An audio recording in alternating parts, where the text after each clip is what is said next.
Bonjour à tous, Bonjour. bienvenue, bienvenue pour ce webinaire autour du Recostar dans TopoCalc. Donc, on va vous présenter l'intégration du Recostar dans TopoCalc. Donc, ça va se faire en deux parties. Je vais d'abord commencer pour vous présenter en fait la réglementation, en fait, le format Recostar pour comprendre un peu comment il est composé, dans quoi il s'intègre dans le format, enfin dans le projet Starelec. Donc ça permet de contextualiser tout ça. Et puis après, Valérie enchaînera vraiment sur le projet de Recostar à l'intérieur de votre solution TopoCalc, comment l'utiliser. Alors pour aider, en fait, si vous avez des questions, donc en bas à droite, vous avez un petit onglet questions, donc vous pouvez poser vos questions. L'idée, c'est qu'on réponde au fil de l'eau si on peut, et en tout cas, on a des personnes qui vont répondre, et en fait, on pourra prendre aussi un peu de temps à la fin pour un peu partager ces questions et répondre pour qu'un peu tout le monde puisse avoir l'information. Et puis merci à tous d'être présents. Alors, le Merci. Recostar dans TopoCalc. Donc voilà, on va commencer d'abord par un peu de rappel. Alors, désolé pour ceux qui ont suivi le webinaire de mardi sur Land2Map, ça va être une redite, mais de toute façon, ça vaut le coup de répéter les choses pour vraiment mieux comprendre ce format. Donc, le Recostar, c'est vraiment une étape parmi un standard un peu plus large qui s'appelle le Starelec. Et le Starelec, le projet, c'est ce que vous voyez en fait en bas, c'est un échange entre tous les intervenants d'un chantier, que ça soit du gestionnaire de réseau, de bureau d'études, le géomètre, les entreprises de travaux publics et à nouveau le gestionnaire de réseau. C'est comment on s'assure avec le Starelec, avec ce format d'échange, qu'un projet va pouvoir être échangé entre les différents intervenants d'un chantier et petit à petit mieux se définir, mieux avoir plus de données, plus d'attributs, mieux connaître la localisation, etc. C'est-à-dire que ça évite comme ça de perdre des informations au passage. Donc, c'est le Starelec, en fait, c'est aussi pas seulement pour l'électricité, c'est aussi pour tout, enfin, pour les réseaux électriques, pardon, mais pas que pour l'électrification, c'est pour aussi la distribution, le transport, l'éclairage public, la signalisation. C'est un projet un peu plus large. Donc, petit à petit, ça va être vraiment intégré aussi dans les autres types de récollement pour les réseaux électriques au sens large.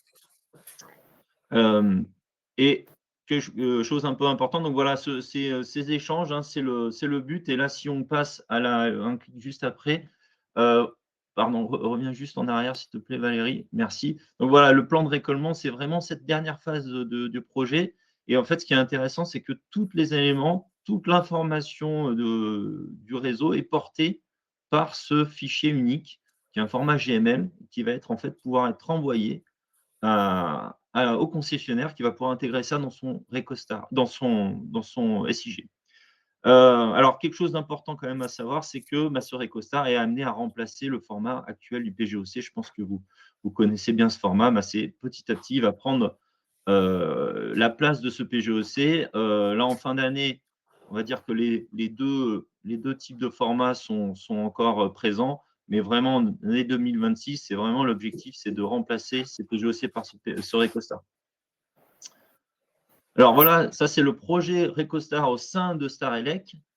Si on s'intéresse vraiment au Recostar, on va voir les différents éléments qui composent un Recostar. Ça permet de recomprendre tous les termes d'un Recostar et des éléments qui le composent. Donc si on regarde, on va prendre un exemple assez simple. C'est un exemple comme ça d'une dérivation sur un câble existant. Vous voyez en bas, on a une dérivation, on a un câble de branchement sous terre pour une partie qui passe sous un fourreau, là, qu'on voit un peu en jaune, et qui arrive sur un coffret en limite de propriété, qui est un coffret qui a été placé, un nouveau coffret placé. Donc en fait, avec cet exemple, on va voir tous les éléments qui composent un Recostar et on va comprendre comment compose un Recostar, et ça va aider après pour mieux comprendre l'intégration dans TopoCalc. Alors, si on prend les différents éléments, donc le premier élément, Ben, forcément, c'est le but un peu du Recostar, c'est de localiser, précisément les réseaux qui ont été placés, donc c'est les câbles. Ça, c'est un élément Recostar principal. Donc on a 2 types de câbles. On a les câbles électriques, hein, ça peut être, du branchement, du réseau, des câbles HTA, c'est tous ces câbles, hein, qui sont là. Et un autre type de câble un peu annexe, on va dire, c'est les câbles de terre. Donc, quelque chose de vraiment important à retenir, c'est qu'un câble, il est contenu dans un ou plusieurs cheminements. On verra par la suite ce que c'est, mais donc, voilà, il faut garder en tête, ça, c'est qu'un câble, il est forcément dans un ou plusieurs cheminements. Donc on verra juste après la définition. Et autre chose très importante dans le Recostar, c'est une chose importante, c'est ce qui a été rajouté aussi dans le Recostar, c'est cet aspect topologique. C'est qu'un câble doit commencer et terminer par un nœud réseau. Donc, on verra par la suite ce que c'est qu'un nœud réseau, mais voilà, c'est très important d'avoir ça en tête. On a ce lien topologique et donc ce nœud réseau, il est soit, heu tout seul comme une boîte de dérivation comme on voit par la suite, soit un nœud réseau peut être contenu dans un conteneur. Donc on verra par la suite, ce que c'est qu'un conteneur. Voilà, alors il y a des cas particuliers pour les câbles de terre, je ne rentre pas forcément dans le détail, mais il faut vraiment garder en tête, ces 2 éléments importants. Un câble dans un ou plusieurs cheminements et un câble doit commencer et terminer par un nœud réseau. Voilà pour les câbles. Alors le cheminement, on vient d'en parler. Là, on voit un exemple à droite, enfin l'exemple que j'ai pris tout à l'heure. Ben là, on a un câble qui suit 3 cheminements différents. D'abord, en jaune, un câble en pleine terre, après une partie sous fourreau et à nouveau en pleine terre. Donc en fait, ce même câble va avoir 3 cheminements différents. Alors les cheminements, hem, ils sont, soit, en fait, ils permettent de comprendre, comment a été posé le câble et donc il y a 5 possibilités, donc 4 possibilités pour les réseaux enterrés. Il y a soit la pleine terre, c'est vraiment le cas courant, les fourreaux aussi, hein, qui vont pour, arriver dès qu'il y a des traversées, des choses comme ça. En galerie, c'est quand on a, des câbles qui sont dans des galeries visitables, par exemple, ou en protection mécanique, sous protection mécanique quand, il y a, une faible couverture une faible charge au-dessus du câble. Et dernière chose, un cheminement peut être aussi permettre de définir que c'est un réseau aérien. Donc voilà, c'est aussi, dans le cheminement qu'on va pouvoir dire qu'on est en réseau aérien. Voilà, je rappelle encore les éléments importants, donc vraiment qu'un cheminement ne peut porter qu'un seul câble électrique. Hem, voilà et c'est un peu les éléments que je viens de dire juste avant. En fait, autre chose importante qu'on verra par la suite, c'est que forcément ces cheminements vont aussi, être liés à des levées de points, points topographiques qu'on verra par la suite pour vraiment bien localiser ces cheminements. Voilà pour les cheminements. Alors, un élément qui arrive dans ce format Recostar, qui est un peu nouveau, hein, dans ce domaine, c'est les conteneurs. Donc les conteneurs, qu'est-ce que c'est? On voit l'exemple là, c'est un coffret, c'est un type de conteneur. Donc un conteneur, c'est quoi? C'est un élément qui a ses propres propriétés. Donc par exemple, un coffret, il a des propriétés, il a des attributs liés à ce type de coffret, mais il va aussi contenir d'autres équipements à l'intérieur, qui eux ont aussi leurs propres propriétés. Donc voilà, c'est quelque chose, en fait, un conteneur, voilà, on va pouvoir y ajouter des équipements. Donc ça, c'est quelque chose qu'il va falloir bien comprendre quand vous allez créer un Recostar. Alors les conteneurs, il y en a pas tant que ça, il y en a 4 dans la réglementation pour l'instant, hein, il y a 4 grands types de conteneurs. Il y a bâtiment technique, ça va être pour simplifier, tout ce qui est poste électrique. Il y a les enceintes clôturées, ça c'est pour les postes sources. Donc là, on est dans des cas un peu particuliers. Et ce que vous allez rencontrer la plupart du temps quand même dans vos récollements, c'est un coffret, ça c'est un conteneur, et ce qu'on appelle un support, comme par exemple un poteau, ça c'est aussi un conteneur. Voilà, les éléments, importants à retenir, un conteneur, il peut contenir un ou plusieurs nœuds réseau. Toujours l'idée de la topologie, il faut se rappeler qu'un nœud réseau contenu dans un conteneur doit être raccordé à un câble électrique pour assurer cette liaison topologique. Et autre chose importante pour vraiment tous les éléments, c'est qu'on reste dans du récolement. Donc, il faut que les conteneurs doivent être représentés et orientés suivant la réalité du terrain. Et le cas, par exemple, pour un coffret, il va être représenté avec une taille de 20 centimètres par 60 centimètres. Voilà pour les éléments importants à retenir dans les conteneurs. Alors, la suite, on en a un peu parlé. Donc, on a vu pour l'instant les câbles, les cheminements, les conteneurs.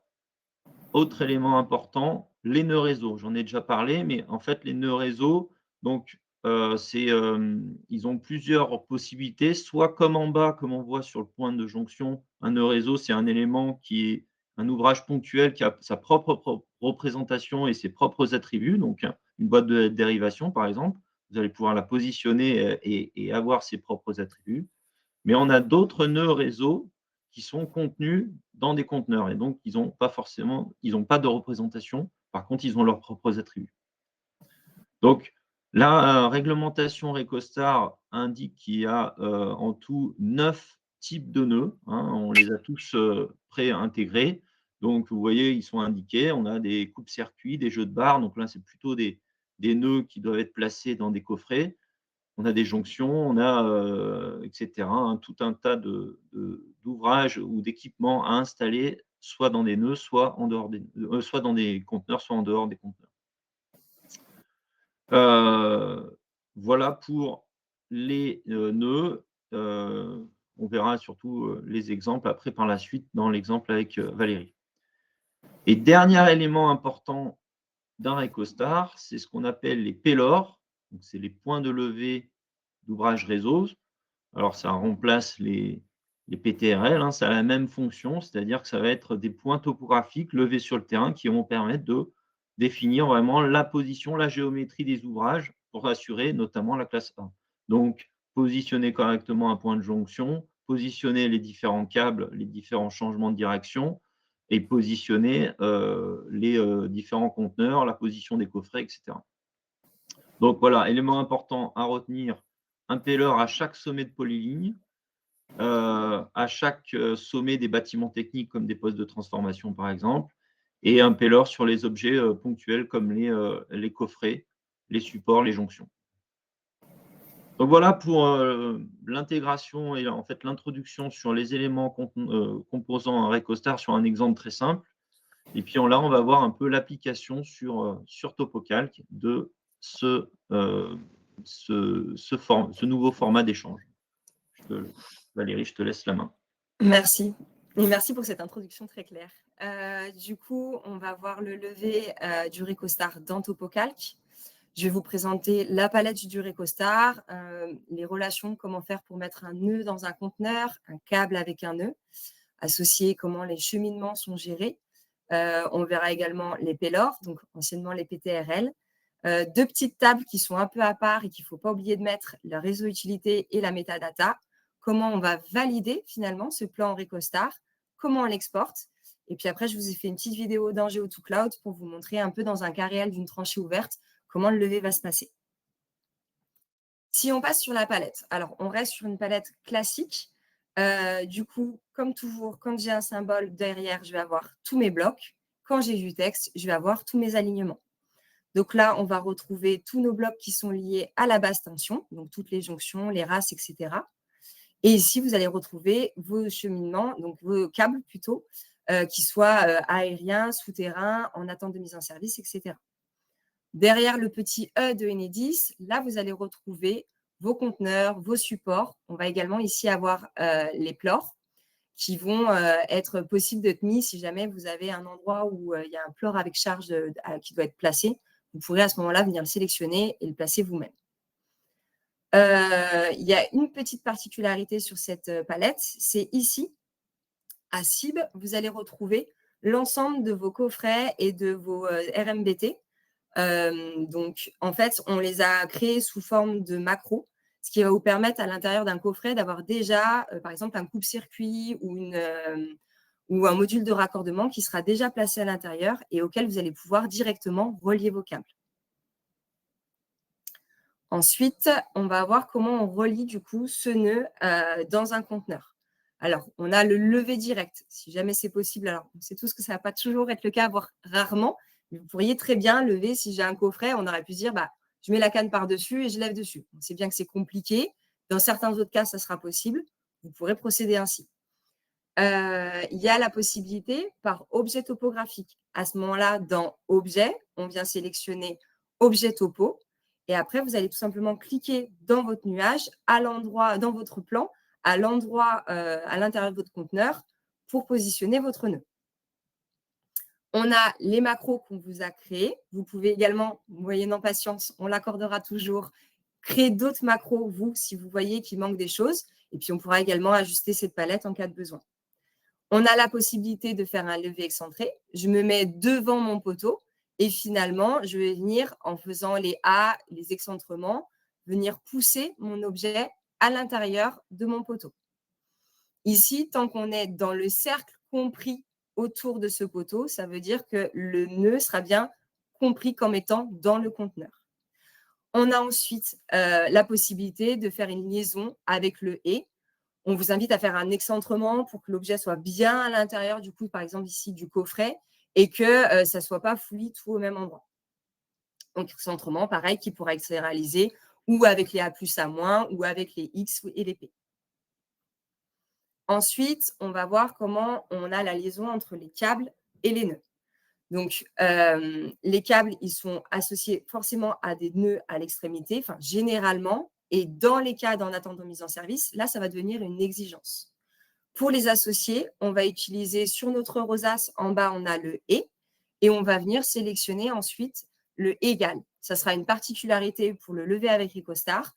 Je sais que vous n'avez pas toujours été habitué comme ça, mais dans le lever Ricostar, il faudra utiliser le « et égal » pour venir rallier.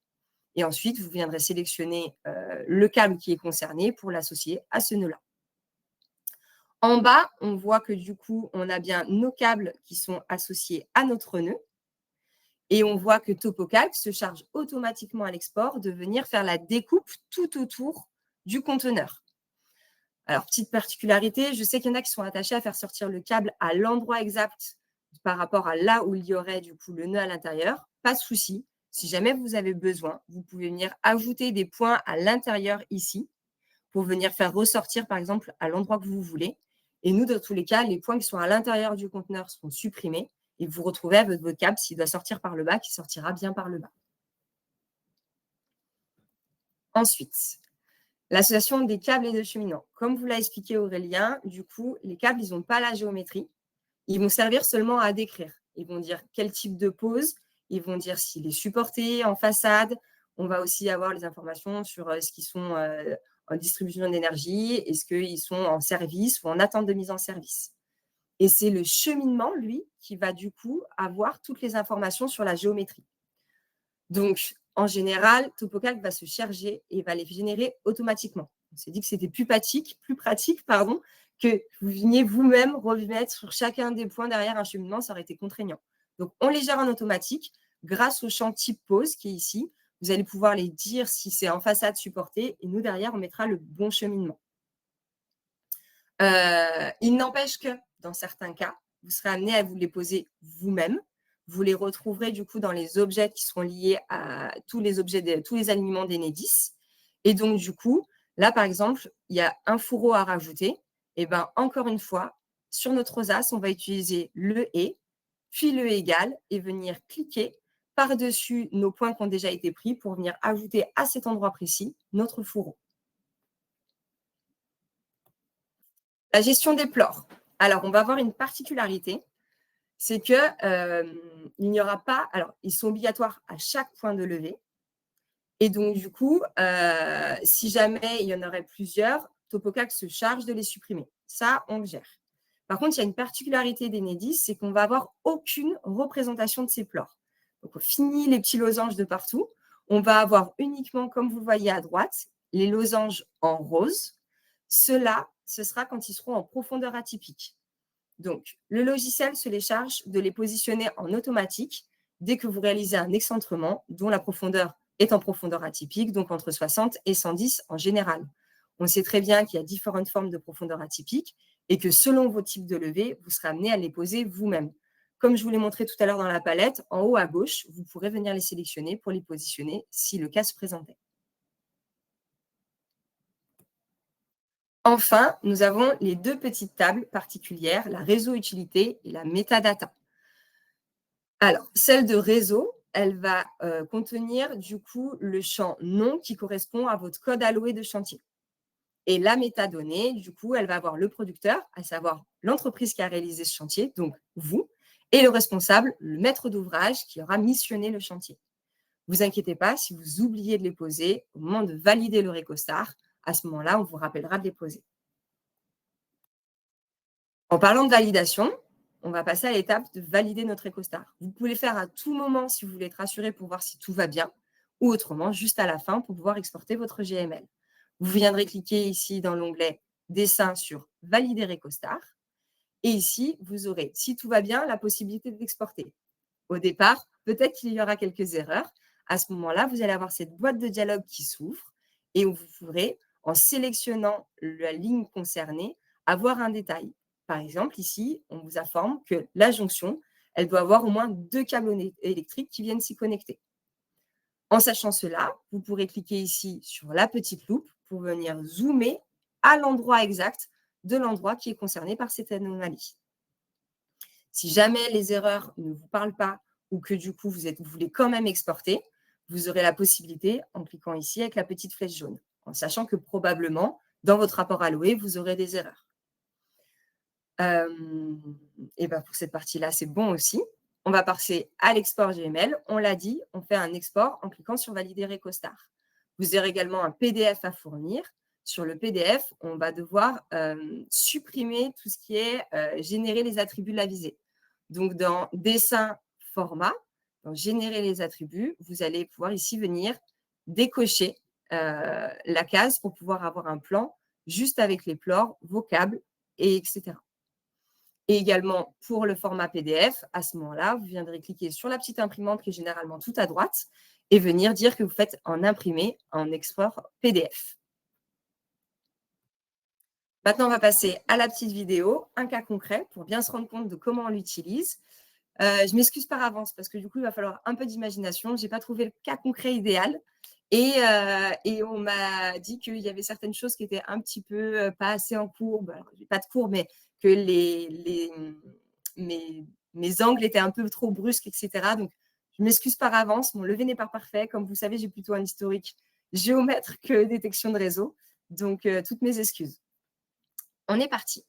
Donc, du coup, on a d'un côté notre Geo2Cloud et de l'autre côté TopoCalc avec notre palette Recostar. On va vraiment faire comme si on était sur le terrain. Je ne cliquerai pas dans le nuage certaines choses qui pourraient être faites sur le terrain. On va vraiment utiliser objet topographique. On va faire le cas numéro 1 de Recostar. Alors, on va avoir un câble aérien qui relie un poteau. Le poteau lui-même est relié par un câble terre à la terre, puis par un câble souterrain à un coffret RMBT et avec un câble liaison à un coffret cible. C'est parti. On va tout d'abord venir positionner du coup notre poteau à l'intérieur de notre nuage.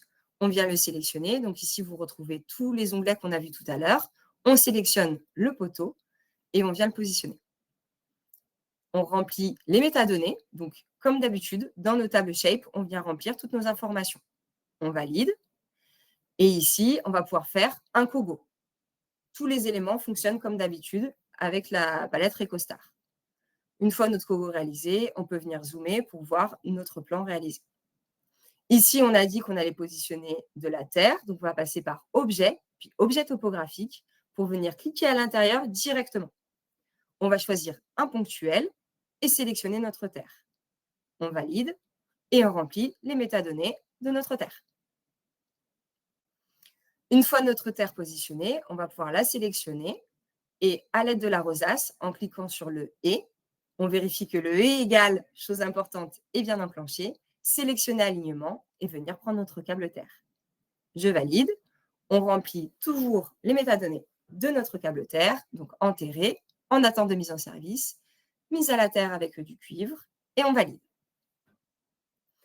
Une fois que les métadonnées sont remplies, je peux venir dessiner à l'intérieur de mon nuage ou sur le terrain, positionner directement mon câble Terre. Et ici, on voit bien qu'il est relié directement à la Terre. Ensuite, on sait qu'on va devoir mettre notre câble aérien qui va être relié à notre poteau. Donc pour ça, on va pouvoir venir sélectionner, toujours par objet topo, on va venir pouvoir poser dans un premier temps notre race. Pour ça, je peux changer de thème. Je vais passer du thème Recostar au thème BT. Je vous montre qu'on peut utiliser multi. Moi, j'ai l'habitude de passer en direct, mais effectivement, en cliquant multi, vous aurez tous vos thèmes d'un coup si vous préférez. Ma race est bien posée. Je vais pouvoir la sélectionner. Si jamais j'ai des doutes, je peux vérifier. En haut, on a bien le nom de code qui est sélectionné. Et je viens faire un et égal, un aérien en service, et je valide. Encore une fois, on remplit les données et je valide. On va venir positionner dans notre nuage, là, pardonnez-moi, c'est vraiment approximatif, c'est histoire d'avoir une idée, notre câble aérien. Et on sait qu'avec cette race, on a finalement notre câble souterrain qui va relier notre RMBT. Donc, de la même manière, on vient le sélectionner. Là, vous avez le gestionnaire des calques qui vous permet de le resélectionner correctement. Et du coup, à l'aide du « et », on vient chercher notre alignement qui est un souterrain en attente et on valide. Certaines informations sont pré-remplies. S'il n'y a pas nécessité de les modifier, ne les touchez pas. On vient du coup se positionner correctement dans le nuage et on va pouvoir dessiner notre câble souterrain. Donc, je viens le placer. Alors, je n'avais pas vraiment de fourreau de tout ça, donc je clique un petit peu là où bon me semble. Pardonnez-moi de ça. Et donc, du coup, là, c'est ici. On m'a dit que c'était un peu brusque comme virage, donc je suis désolée. Hop, et on vient sélectionner notre dernier point, ici sur notre fourreau. Une fois qu'on a bien positionné ça, on va pouvoir mettre notre coffret RMBT. Donc, on va le sélectionner tout en bas dans Cible, là où on va retrouver l'ensemble de nos blocs avec les macros. Notre coffret RMBT 300, on vient le sélectionner et il aura déjà à l'intérieur certains nœuds qui seront compris. Donc ici, on remplit ce qui correspond au RMBT et tout de suite après, vous voyez, vous avez votre support de module qui s'enchaîne et on va remplir le nombre de pages. Une fois qu'il est placé, on peut venir l'orienter et on voit bien notre support de module qui est en place. On peut venir dans le dessin, le sélectionner et le relier par le « et ». Donc là, je vois que le petit carré bleu est en surbrillance. Parfois, il est rouge. Vous voyez également les excentrements. Ça permet de vous rassurer, vous êtes bien sur le support de module. Avec le « et », je viens sélectionner mon souterrain en attente et je valide. On sait que de ce support de module, enfin de ce RMBT, on va également avoir notre liaison pour aller à notre coffret cible. Le « et » est toujours disponible. Je viens directement recliquer dessus. Je change de palette pour passer à ma BT et choisir mon câble liaison. Je valide, je remplis mes informations et on est parti. Moi, je tout rempli directement. On est dans le nuage de points. Dans les premiers temps, si vous voulez, vous pourrez très bien commencer par ramener tous vos câbles devant le coffret ou devant les conteneurs et venir faire les liaisons directement, tranquille, dans votre TopoCalc au bureau dans un premier temps. Si cela est contraignant pour vous, ce sera peut-être plus pratique. Si je vous montre juste qu'avec la petite flèche, on voit correctement pour cliquer sur les câbles. Et donc, on va arriver tout au bout de notre tranchée. Et là encore, un petit peu d'imagination, on va venir poser ici un coffret cible. On va venir le sélectionner dans notre onglet avec cible. On prend le coffret et on le positionne. On remplit ses données et on valide. Là, vous avez le coupe-circuit à fusible qui est déjà programmé. On remplit également ces données. Et ensuite, vous avez le point de comptage qui est mis. Pareil, on vient remplir ces données. Une fois qu'il est rempli, on vient l'orienter correctement. Puis, on va pouvoir relier. On voit ici bien du coup nos deux objets. On va pouvoir directement les sélectionner et le relier par le « et » à notre câble de liaison qui vient du coup se terminer sur ce coffret. Donc ici, nous avons notre plan qui est entièrement terminé. On peut le voir ici sur le zoom que je fais. Et par contre, on va venir positionner les deux petites tables dont on parlait tout à l'heure qui sont obligatoires. On a du coup posé notre métadonnée et notre réseau. La métadonnée, on vient la poser. On remplit du coup le producteur. Dans ce cas-là, on va mettre Sogelink pour l'exemple. Et puis les responsables. Et on va remplir également notre deuxième table. qui, elle, on le rappelle, contiendra votre code Aloe, votre code à faire. Et on valide. Notre plan est désormais prêt. On va pouvoir essayer. Donc là, je vous réexplique pour le charge. J'insiste au cas où, parce que je me rappelle qu'à l'époque, c'était parfois compliqué de le trouver dans la palette. Donc, je trouvais ça important de vous expliquer que cette fois-ci, il est facilement accessible, c'est promis. On va pouvoir valider notre plan. Donc, du coup, on va pouvoir faire cliquer valider. Donc là, pas d'erreur, export direct. À tout moment, vous pouvez venir modifier des informations. Là, je vais aller dans le support module et pour engendrer une erreur, je vais venir supprimer le nombre de plages. Je valide. À ce moment-là, si je fais dessin et valider RecoStar, du coup, forcément, on me dit, il y a un champ qui n'est pas renseigné. En venant cliquer, j'ai nombre de plages et du coup, je sais que c'est ça qui va devoir être rempli. TopoCalc zoom automatiquement et présélectionne l'objet. Je n'ai plus qu'à cliquer sur Shape pour venir remplir les informations. Et à ce moment-là, je peux faire valider RecoStar et du coup, mon levé est à nouveau valide.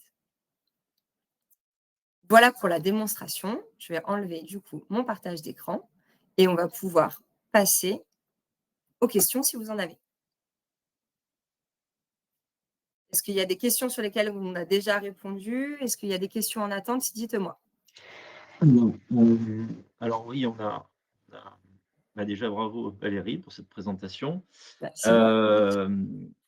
Alors on a, on a répondu à pas mal de questions, mais je pense qu'il y en a certaines, certaines qui peuvent être intéressantes. On nous pose la question si est-ce qu'il y a toujours un certificat Aloe?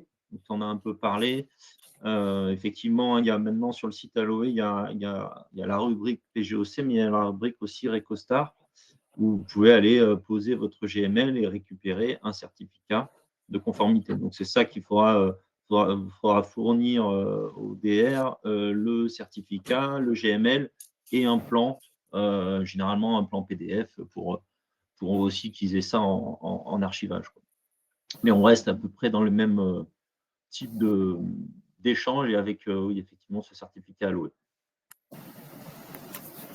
Et d'ailleurs, ce certificat Aloe, après, vous indique s'il y a des choses aussi à corriger. Et donc, ça peut vous aider aussi à corriger certaines choses par la suite. Moi, je tiens à dire qu'il y aura des formations qui seront prévues. Si jamais il y en a certaines qui veulent se former, on aura bien sûr des formations qui seront prévues là-dessus. Et puis, on va essayer de mettre aussi ce webinaire, bien évidemment, vous sera envoyé automatiquement à la fin de cette présentation. Le PowerPoint qui a servi également à la présentation vous sera donné. Et puis, dans le centre d'aide de Sogilink, on va certainement rapidement vous mettre aussi des informations. Sachez que dans tous les cas, vous pouvez déjà télécharger, quand vous téléchargez TopoCalc actuellement, vous téléchargez en automatique cette palette RecoStar, donc c'est déjà à disposition.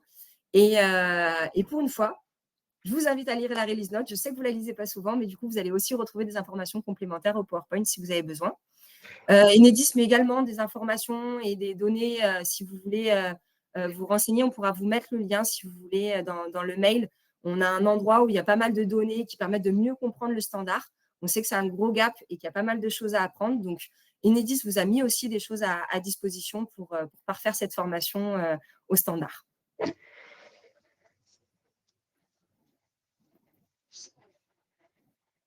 Oui, le PDF se fait directement. J'ai Pierre-Olivier qui m'a répondu, c'est parfait. Le export PDF se réalise directement justement par la petite imprimante en fait. Dans l'onglet dessin, il me semble tout à droite, vous avez une petite imprimante, vous cliquez dessus et vous avez l'export PDF qui est proposé.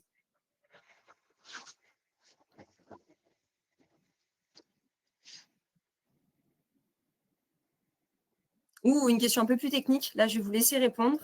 Bonjour, doit-on prendre en compte les câbles souterrains réseau, petits tronçons existants rabattus dans un RMBT? Est-ce que quelqu'un a l'information ou est-ce qu'on se renseigne?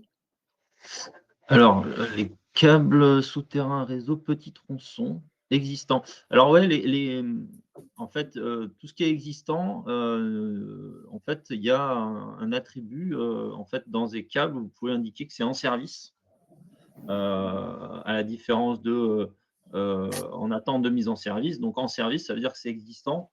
Et donc, dans ce cas-là, quand vous allez l'envoyer à l'ADR, elle va savoir que c'est de l'existant. Mais effectivement, ça peut vous pouvez relever comme ça permet aussi de mieux localiser l'existant. Ça peut intéresser Enedis aussi de connaître que vous l'avez relevé et donc intégrer ça dans la cartographie, effectivement. Et ça, c'est le cas pour les réseaux enterrés et les réseaux aériens. À chaque fois, vous avez la possibilité, et même les coffrets RMBT existants, vous pouvez indiquer qu'ils sont déjà en service. Une petite question sur le support. Je ne vais pas faire semblant de ne pas l'avoir vu. On va y répondre. Le support, il y a une montée en compétences. Ils sont formés au Recostar, ils sont formés en TopoCalc. Et effectivement, on réfléchit à plusieurs pistes pour essayer de réduire ces temps d'attente. On en a conscience. On sait que c'est quelque chose sur lequel on doit travailler et on y travaille. On fait au mieux en espérant que vous pourrez voir des améliorations dans les mois à venir. On essaye de mettre des choses en place pour s'améliorer sur ce point-là. On sait qu'il vous tient à cœur. Et que ce soit pour la solution de TopoCalc ou Lentoumap, ou même sur Mensura, on sait que c'est toujours un point de support qui vous tient à cœur. On fait tout pour améliorer ce point-là, vous inquiétez pas. La nouvelle codification est-elle disponible sur la version de TopoCalc 2025 uniquement? Oui, on l'a mis que sur la 2025. Est-ce qu'elle est compatible avec une autre version? Je ne pense pas. Pierre-Olivier pourra peut-être m'aider sur ce point-là. Il est en train d'écrire, ça va m'aider. Il est en train d'écrire. Parfait. En fait, je pense qu'on a réalisé des avancées dans le logiciel qui sont liées à l'export Gmail, etc. Et donc, du coup, voilà, c'est bien ça. Ça sera que sur la version 2025 qu'on pourra faire du Recostar parce qu'on a dû faire des agencements dans le logiciel particuliers pour ce standard-là. Et donc, du coup, il faudra télécharger la 2025 pour l'avoir.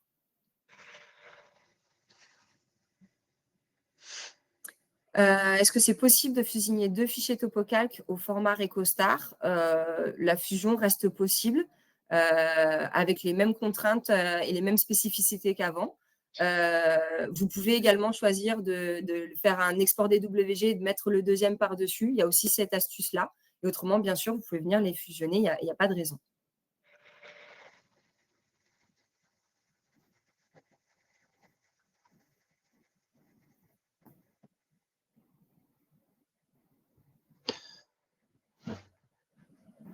Oh, il ne faut pas du tout être en mode DGN. Plus besoin. On fait un export GML. Donc, du coup, format DWG. Et donc, du coup, la bibliothèque, et d'ailleurs, c'est un point très important, merci Monsieur Chloé. Du coup, il faudra utiliser DWG pour avoir la bibliothèque Recostar. Elle n'est pas disponible en DGN. Donc, information et point important. Il y a un autre cas auquel j'ai Fernando. Merci Fernando. Du coup, ça va être répondu en direct parce que pour le coup, question un peu spécifique de Pierre-Nicolas.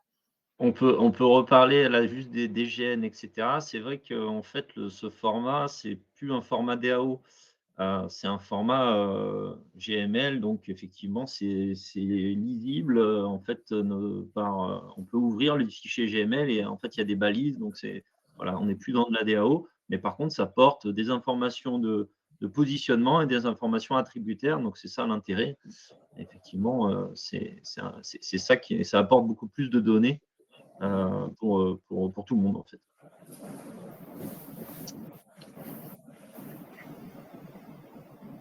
Est-ce qu'on peut générer un DWG au besoin, Valérie?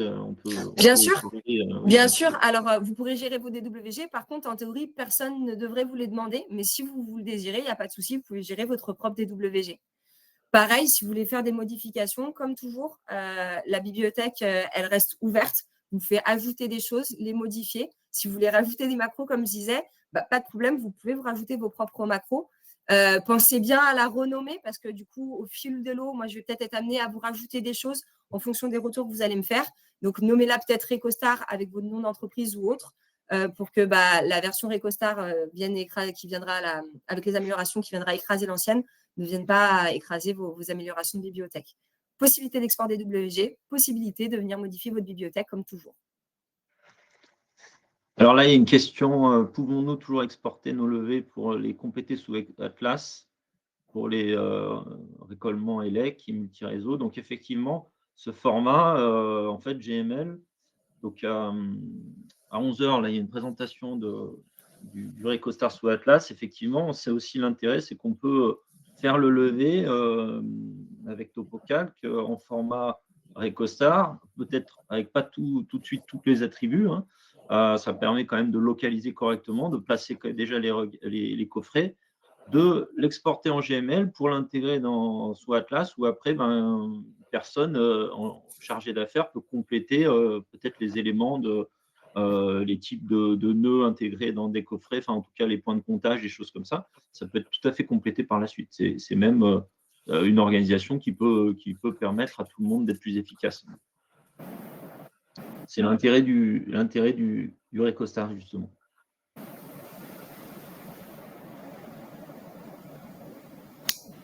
Est-ce qu'il y a d'autres questions? S'il n'y a pas d'autres questions, je pense qu'on pourra clore l'événement. Oui, de toute façon, donc, vous avez d'autres recevrez, informations à ajouter, hein, mais donc, ouais, vous recevrez le webinar, le replay, et puis effectivement, la solution est déjà disponible hein, pour tester. Puis, donc effectivement, on est là aussi pour répondre aux questions s'il y en a par la suite. Je crois qu'on a répondu à parfait. toutes les questions. Merci à Pierre-Olivier pour les petites instructions en off. Une dernière question. Sur votre visuel, c'est quelle version de TopoCalc? C'est la dernière, justement. C'est la 2025. Et du coup, elle est disponible sur le centre de téléchargement. Et on va faire une mise à jour avec l'ajout du coup des macros. Effectivement, pour l'instant, vous n'avez pas encore les macros. On a décidé que c'était plus simple. Ça vous permet d'avoir plusieurs codes associés à l'intérieur qui sont distincts. Donc, du coup, la nouvelle version, comme le dit Pierre-Olivier, elle vient bientôt arriver d'ici la fin du mois avec quelques ajustements qu'on a pu améliorer dans TopoCalc. La version Land to Map en Recostar est également disponible.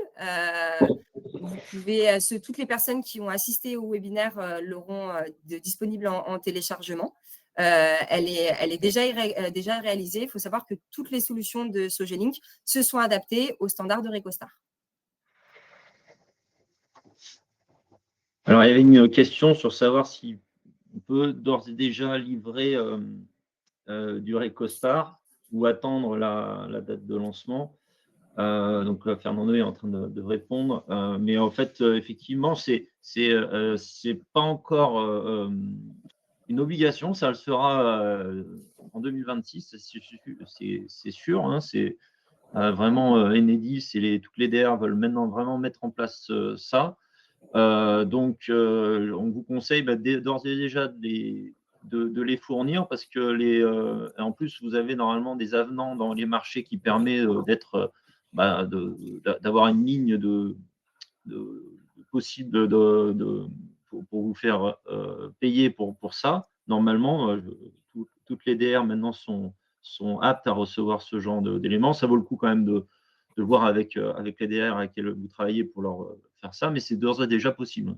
Il n'y a pas de problème. Donc actuellement, il y a les deux possibilités, mais on vous conseille de commencer à fournir ça pour que tout le mécanisme se mette en place avec les gens, les DR avec lesquels vous travaillez. On a déjà des clients qui lèvent du coup avec cette bibliothèque. Je tiens d'ailleurs à remercier Monsieur Bonneau qui a déjà réalisé des levées et qui m'a aidé à ajuster certaines choses dans la bibliothèque. On a déjà des clients qui lèvent avec TopoCalc qui est au format Recostar et qui font leur export. Donc c'est tout à fait possible, n'hésitez pas. Il vaut mieux se former en amont que de découvrir tout au dernier moment, tout le monde le sait. Alors, il y a... oui, il sera disponible en replay, le webinaire. Aurélien, tu peux donner les spécificités pour y avoir accès? Alors, celui-là, vous allez le recevoir de façon automatique puisque vous participez. Vous allez recevoir un mail automatiquement avec le lien vers le replay. Là, il y a une personne qui pose la question qu'il n'a pas assisté au webinaire de Land to Map. Alors, il est disponible en replay. On a le lien. On va pouvoir vous envoyer le lien si vous le désirez. On vous envoie le lien. Vous pourrez le voir sans problème. Il est déjà disponible.